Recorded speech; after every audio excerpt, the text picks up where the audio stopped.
যারা অত্যাচার করছে তাদের প্রত্যেককে চিনে রাখতে হবে, সকল ছবি সংগ্রহ করে রাখতে হবে। কাজে এদের বিচার আমরা করব।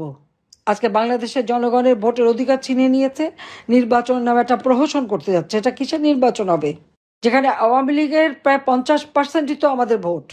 এদেরকে বাদ রেখে কার ভোট করতে চায় তারা? অসাংবিধানিকভাবে অবৈধভাবে ক্ষমতা দখল করে আজকে তার কাজ একটাই, বাংলাদেশকে ধ্বংস করা। অরাজকতা চরমভাবে দেশে চলছে, আর প্রত্যেকটা আওয়ামী লীগ নেতাকর্মীর বিরুদ্ধে মামলা, আর্থিকভাবে তাদেরকে পঙ্গু করে দিচ্ছে, মামলা দিয়ে হয়রানি করে একটা বিভীষিকাময় অবস্থা সৃষ্টি করেছে।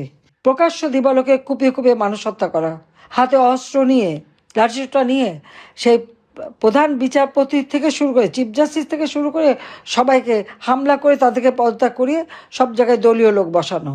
এটা তো জামাতে ইসলামী, তারা এই ব্যাপারে সক্রিয়।